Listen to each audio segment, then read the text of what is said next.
Programang ito ay rated SPG. Striktong patnubay at gabay ng magulang ang kailangan. Maaaring may masiselang tema, lengguwahe, karahasan, sexual, horror o droga na hindi angkop sa mga bata.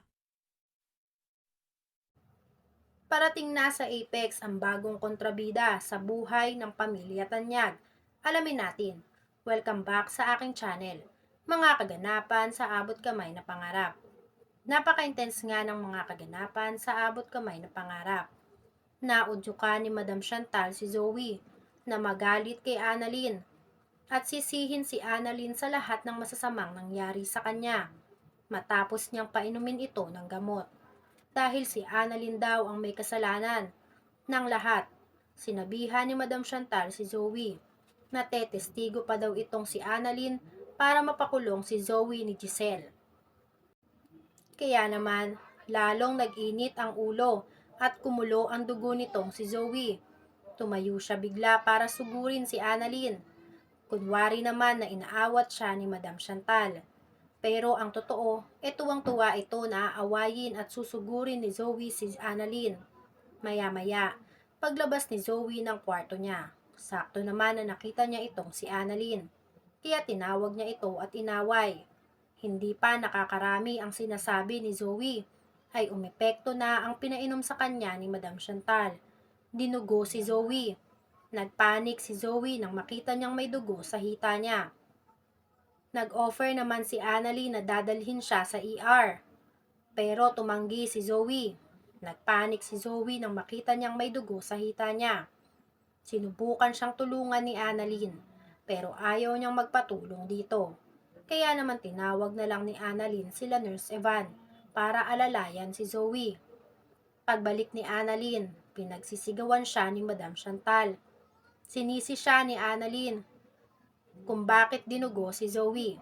Tataka naman si Annalyn kung bakit siya ang sinisisi nitong si Madam Chantal, samantalang si Zoe naman daw ang sumugod sa kanya. Sinabi ni Madam Chantal na ikaw kasi ang nagbibigay ng stress sa apo ko. Kaya ikaw ang may kasalanan. Ikaw ang dapat sisihin. Gulat na gulat pa din si Annalyn sa mga nangyari dahil ayaw siyang palapitin ni Madam Chantal dito kay Zoe. Kaya naman wala na siyang nagawa kundi ang makihingi na lang ng update sa mga kaibigan niya. Sa kabilang banda, nagpang-abot si Doc Cifra at si Robert dito nga sa lobby ng Apex. Galit na galit si Robert kay Doc Cifra dahil sa pagpapanggap nito na ama ng anak ni Zoe. Pilit pa din pinoprotektahan ni Doc Cifra ang sarili niya, kaya todo deny pa din siya. Hindi pa natatapos ang away nila nang biglang dumating si Nurse Evan. Binalita niya dito kung ano ang nangyari kay Zoe, kaya agad-agad silang umalis ni Giselle at iniwan si Doc Cifra. Samantala, lumabas na ang resulta ng ultrasound ni Zoe. Kay Annalyn agad ibinigay ni Nurse Karen ang resulta nito. Nagimbal si Annalyn sa nabasa niya. Wala na ang baby ni Zoe.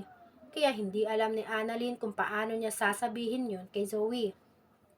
Nagpunta si Annalyn kay Robert para ipakita at sabihin kay Robert kung ano ang naging resulta ng ultrasound ni Zoe. Nalungkot din si Robert sa nangyari sa anak niyang si Zoe. Kaya naman kahit masakit, ay pinilit nilang puntahan si Zoe para aminin dito na wala na ang anak nito. Para na din hindi na ito umasa. Hindi makapaniwala si Zoe sa resulta ng ultrasound niya na wala na talaga ang anak niya. Kaya pinagbintangan na naman niya si Annalyn. Nagawa-gawa lang daw ni Annalyn lahat. In denial pa din nga si Zoe sa lahat na nangyari. Kaya naman minabuti ni Annalyn na iwan na lang muna ang mag-ama para hindi siya mapagbuntungan ng galit nitong si Zoe. Dinamaya naman ni Robert si Zoe. Kinausap niya ito na walang kasalanan si Annalyn sa mga nangyari kay Zoe. Concern lang daw talaga si Annalyn sa kanya. Nang medyo mahimasmasan si Zoe, iniwan na ito ni Robert para makapagpahinga. Dumiretso siya sa kantin para puntahan si Annalyn. Pinayuhan naman siya nila Lilet na mag-focus muna kay Zoe dahil kailangan ngayon ni Zoe ng karamay dahil tatlong mahal niya na sa buhay ang nawala. Samantala, dahil nagtagumpay na si Madam Chantal sa pagpatay sa magiging apo niya sana kay Zoe, ay may tinawagan siya para ibalita na wala nang hadlang sa mga plano nila. Kaya pwede na siyang bumalik ulit dito for a change. Sinabi niya dito na gulatin mo ang Apex sa pagbabalik mo. Sa kabilang banda, narinig ni Madam Chantal ang plano ni Giselle na ipakulong si Justin. Kaya nakialam siya dito. Sinabi niya kay Giselle na kaya pala kaya mo din ipakulong itong si Zoe. Ay ba, dahil kahit maski anak mo ay kayang-kaya mo din ipakulong. Wala kang puso. Sinagot ni Giselle si Madam Chantal. It's none of your business dahil gagawin ko kung ano ang gusto ko. Lalo pa at para sa ikabubuti. Hindi katulad mo na sulsul na mahilig pang pagtakpan ang maling mga gawa. Samantala sa kantin, may nasagap na chismis si Chang Susan. Kaya naman ikwinento niya ito agad kay Annalyn at kay Lilet. Interesado naman sila Lynette sa nalaman kung ano ang nalaman nitong si Chang Susan. Kaya naman ikwinento na ni Chang Susan ang nasagap niya na may half-sister daw pala itong si Moira. Iniisip nila kung saan kaya at paano naging half-sister ito ni Moira. Dinescribe ni Chang Susan ang half-sister ni Moira. Napag-alaman nila na Chinese daw pala ito. Kaya lalo silang nagtaka kung sino naman ang ama nito. Ang naging asawa nitong si Madam Chantal ay isang French. Binalita din nitong si Chang Susan na ayon sa nasagap niya ay uuwi na ito sa Apex para puntahan itong si Madam Chantal, pati na din nga si Zoe.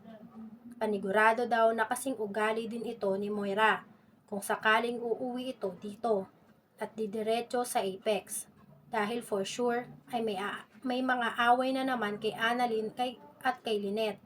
Kaya nag-isip sila ng nag-isip kung ano kaya ang itsura nitong half-sister ni Moira at nananalangin sila na sana hindi ito kaugali ni Moira dahil panigurado na hindi na lang si Madam Chantal at Zoe ang magiging kontrabida sa buhay nila, madadagdagan pa.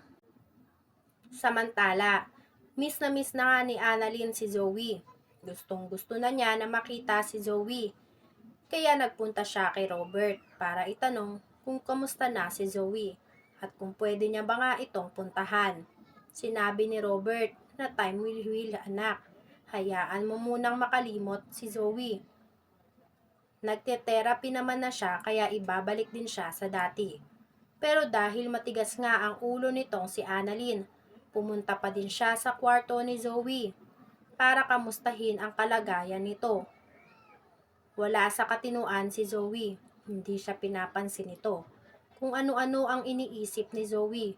Pumasok sa isip ni Zoe na saksakin si Annalyn ng tinidor. Gagawin kaya ito talaga ni Zoe? O imagination lang ito ni Zoe?